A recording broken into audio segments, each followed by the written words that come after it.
కార్యక్రమం AICC PCC పిలుపున్నారు. దేశంలో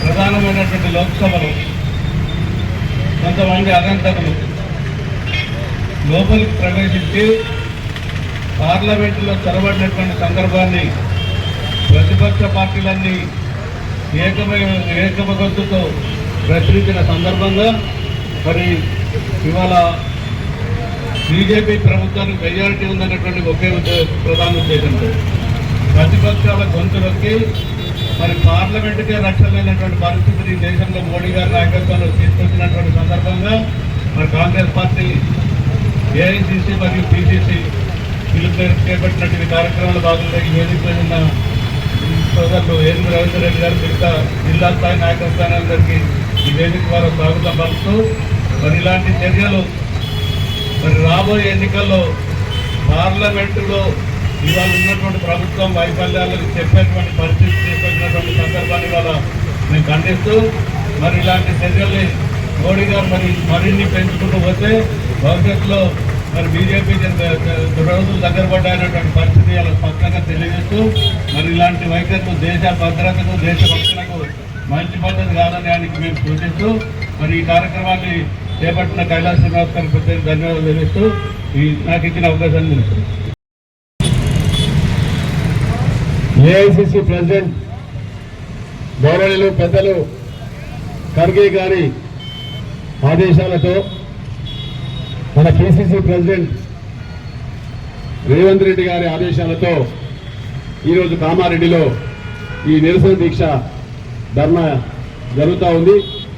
దీనికి అధ్యక్షత వహిస్తున్న జిల్లా అధ్యక్షులు గౌరవనీయులు పెద్దలు కైలాస్ శ్రీనివాస్ గారికి, పట్టణ అధ్యక్షులు గౌరవనీయులు పండ్ల రాజు గారికి, జిల్లా అధికార ప్రతినిధి కారంగ్ల అశోక్ రెడ్డి గారికి, జడ్పీటీసీ తిరుమల గౌడ్ గారికి, అదేవిధంగా మున్సిపల్ వైస్ చైర్మన్ చంద్రశేఖర్ గారికి, నాతో పాటు వచ్చిన కాంగ్రెస్ సీనియర్ నాయకులు వెలమంచలి సీనన్న గారికి, బసవరాజ్ పటేల్ గారికి, అదేవిధంగా మా ప్రతాప్ సింగ్ గారికి, ఇంకా వేదిక పెద్దలందరికీ యూత్ కాంగ్రెస్ అధ్యక్షులు శ్రీనివాస్ గారికి, ఇంకా తర్వాత అందరూ పరిచయం అవుతారు, అందరినీ పేరు పెట్టి తెలుసు. వేదిక మీద ఉన్న పెద్దలందరికీ, మరి మున్సిపల్ కౌన్సిలర్లకు, మాజీ మున్సిపల్ కౌన్సిలర్లకు, ఇన్నకరణకు, అదేవిధంగా అందరికీ పేరు పేరున వందనాలు తెలియజేస్తా ఉన్నాను. దుర్మార్గం ఏంటంటే మొన్న బ్రహ్మాండంగా పార్లమెంట్ భవనం నిర్మించుకున్నాం, ప్రపంచంలో ఎక్కడ లేదు, మేమే ఇంత పెద్ద గొప్పగా పనిచేస్తామన్న నరేంద్ర మోడీ గారి ప్రభుత్వం ఎంత ఘోరంగా వైఫల్యమైందో పార్లమెంటు భవనంలో పార్లమెంటు నడిచేటప్పుడు అల్లకు దుండగులు చొరబడి టియర్ గ్యాస్ ప్రయోగం చేసినాక దాన్ని కాంగ్రెస్ పార్టీ మిత్రపక్షాల మీద నెపం మోపనికి, దాని మీద చర్చ జరగాలి,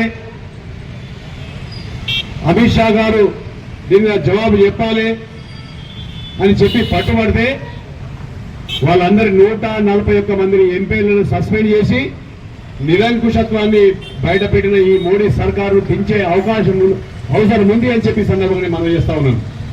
ఈ రోజు వాళ్ళు ఎంత విర్రవెగుతారంటే మళ్ళా మేమే 5 ఏళ్ళు గెలుస్తాం, మమ్మల్ని అడ్డుకోడు అవడు అని చెప్పి మరి ఘోరంగా రుబాబుగా పోతున్న సందర్భంలో ఇవాళ ప్రతిపక్షాలు మొత్తం ఏకమై ఇండియా కూటమిగా ఏర్పడి ఖచ్చితంగా ఈ ప్రభుత్వాన్ని గద్దెదించే స్థాయిలో వాళ్ళు ప్రణాళిక చేసుకుంటూ ముందుకు పోతా ఉన్నారు. కాబట్టి మనము మన స్థాయిలో రేపు జరగబోయే ఎన్నికల్లో కానీ, ఇక్కడ ఏ ఎన్నికలు వచ్చినా కానీ, స్థానిక సంస్థల ఎన్నికలు కానీ, రేపు జరగబోయే పార్లమెంట్ ఎన్నికలు కానీ, మన యొక్క జైరాబాద్ నియోజకవర్గం నుంచి మన పార్లమెంట్ మెంబర్ను గెలిపించి బ్రహ్మాండంగా మరి పార్లమెంట్ పంపించి 100% మేము సైతం కాంగ్రెస్ పార్టీ మిత్రపక్షాల అండగా ఉంటాం, ఇండియా కూటమిలో ఉంటామని చెప్పి మరి కాంగ్రెస్ పార్టీ కార్యకర్తల నాయకులను పనిచేయాలని చెప్పి నేను కోరుతా ఉన్నాను.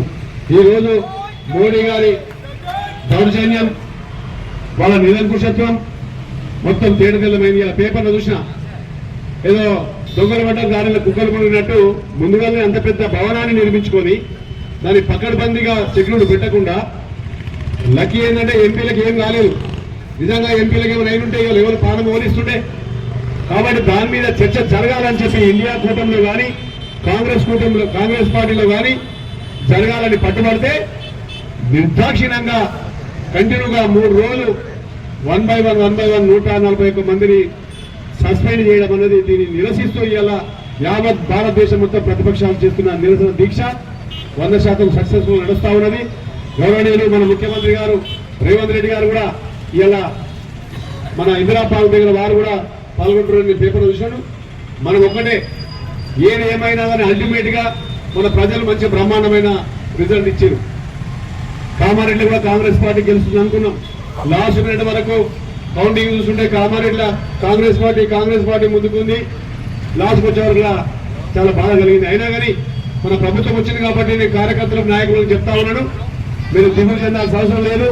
కాంగ్రెస్ పార్టీ నాయకుల ఆధ్వర్యంలో షబ్బీర్ అలీ గారు గౌరవనీయులు వారు ఆధ్వర్యంలో కైలాస్ శ్రీనివాస్ గారి నాయకత్వంలో డెఫినెట్ గా కాంగ్రెస్ పార్టీ అభివృద్ధి కార్యక్రమంలో కానీ సంక్షేమ కార్యక్రమంలో కానీ అన్ని ముందుండి ప్రభుత్వం మనదే ఉంది కాబట్టి మరి ప్రజలకు బీద ప్రజలకు చేరువయ్యేటట్టు మనం అందరం కృషి చేసి బ్రహ్మాండమైన పేరు తెచ్చుకొని లోకల్ బాడీ ఎన్నికల్లో కూడా మనం బ్రహ్మాండం గెలుచుకునే అవకాశం మనం చేసుకోవాలని చెప్పి ఇవాళనే ఆల్రెడీ 2 గ్యారంటీలు ఆల్రెడీ ప్రవేశపెట్టి ఆల్రెడీ మహిళలకు బస్సు ప్రయాణం ఉచితంగా నడుస్తూనే ఉంది.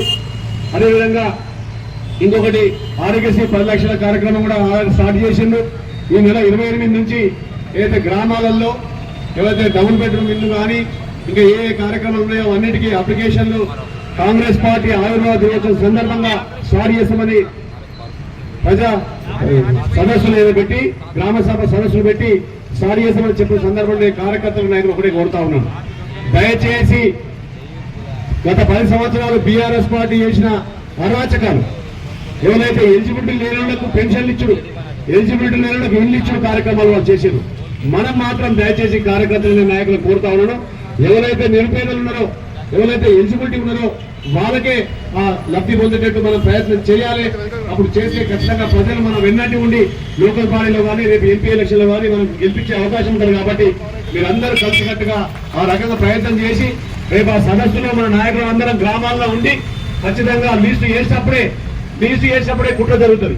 అలా ఆ లిస్టు తయారయ్యేటప్పుడు ఎలిజిబిలిటీ లేని వాళ్ళు అలా దొరికితే మనకి ఇబ్బంది అవుతుంది. కాబట్టి ఆ గ్రామాల్లో సదస్సులో మనం ఉండి ఎవరైతే నిజమైన లబ్ధిదారులు ఉన్నారో వాళ్ళనే ఎన్నుకొని వాళ్ళని ముందుకు తీసుకపోతే మన ప్రజలలో మంచి మెప్పు పొందే అవకాశం ఉంటుంది, వాళ్ళకి సంక్షేమ కార్యక్రమాలు అందించే అవకాశం ఉంటుంది. కాబట్టి ఆ రకంగా ప్రయత్నం చేసుకొని లోకల్ బాడీలో పటిష్టంగా గెలుచుకొని ఎంపీలు గెలుచుకొని 5 సంవత్సరాలు ఇంకా 10-15 సంవత్సరాలు మేమే ఉంటామనే రీతిలో మనం పనిచేస్తే డెఫినెట్ గా ఈ టీఆర్ఎస్ పని అయిపోయింది. మీరు గుర్తుపెట్టుకోండి, మొత్తం ఇంటికి పోయే కథ అయిపోయింది, అది ఒడిచిపోయింది. ఆల్రెడీ కేసీఆర్ గారు జారి పడ్డంటేనే అయిపోయింది. ఎందుకంటే రేవంత్ రెడ్డి